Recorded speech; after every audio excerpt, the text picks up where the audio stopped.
Streamlines Audio Visual. Westernisasi adalah proses pengambilan dan peniruan budaya barat secara langsung tanpa ada seleksi ataupun penyesuaian dengan budaya setempat.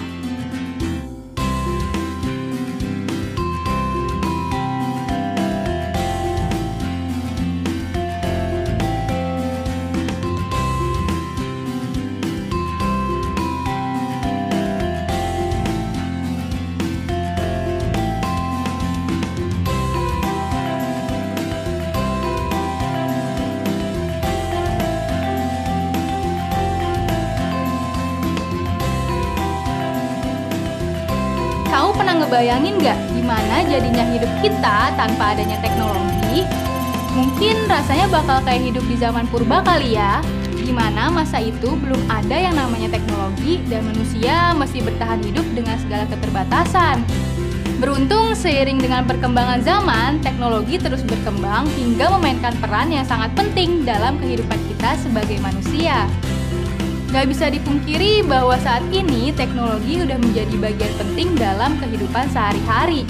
Teknologi adalah salah satu elemen kunci untuk kelangsungan hidup manusia karena bisa membuat hidup kita jadi lebih baik dan lebih mudah untuk dijalani.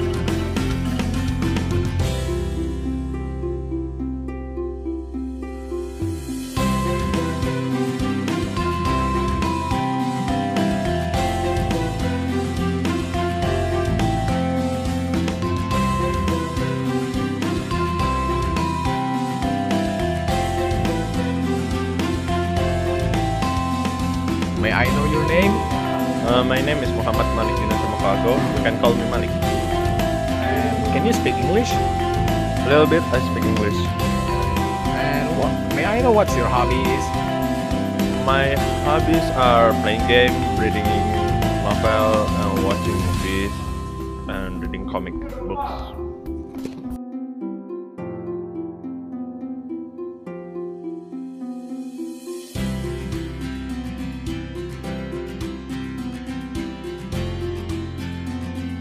Zaman sekarang ini kalau lihat sosial media, banyak banget orang yang menyajikan kemewahan di sosial medianya. Dan gak sedikit nih, para followers atau orang-orang yang mengikuti sosial medianya jadi ketularan deh. Pengen kelihatan kaya, pengen kelihatan mewah. Tapi sayangnya dompetnya gak mampu. Jadi maksain, pay later deh.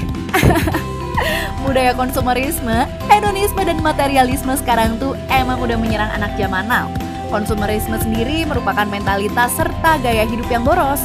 Dalam kehidupan konsumerisme, maka orang akan menghabiskan barang dan jasa yang tersedia secara berlebihan. Oleh karena itu, maka alam dan manusia dapat terganggu, bahkan bisa sampai rusak dan hancur. Konsumerisme juga bisa berarti suatu paham atau gaya hidup yang menganggap bahwa barang-barang mewah dijadikan ukuran kebahagiaan, kesenangan, dan bahkan ukuran kesuksesan dalam hidup. Jadi dalam kata lain, konsumerisme juga bisa diartikan sebagai gaya hidup yang gak hemat atau boros. Sedangkan materialisme sendiri merupakan pandangan yang menganggap bahwa segala sesuatu itu hanyalah benda atau barang. Ekstrimnya, orang yang menganut paham materialisme ini gak ngaku adanya roh dan jiwa.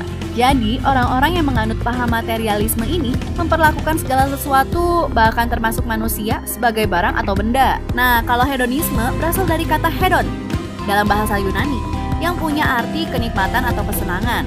Nah, jadi hedonisme ini adalah ajaran yang menganggap kenikmatan sebagai tujuan hidup. Penganut hedonisme atau kaum hedonis nih merupakan orang-orang yang hidup hanya untuk mengejar kenikmatan aja. Makanya nih, konsekuensinya mereka menghindari hal-hal yang gak menyenangkan buat mereka. Mereka juga mudah mengeluh ketika menghadapi berbagai kesulitan hidup.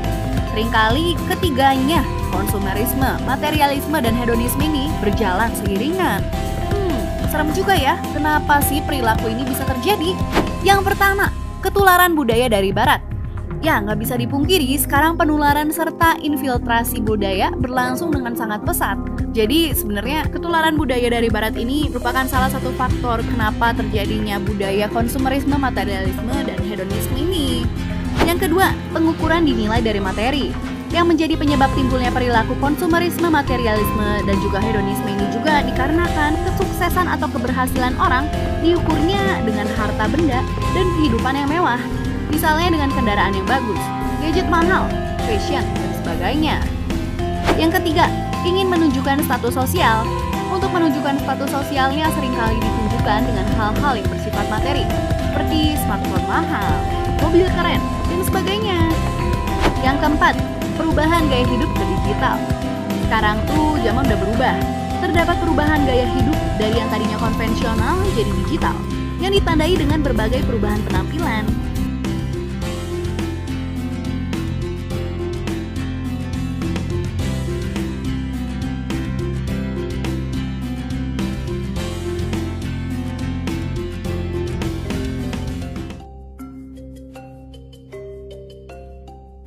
Keraton Yogyakarta dikenal sebagai salah satu kerajaan tertua di dunia yang masih kental mempertahankan tradisi.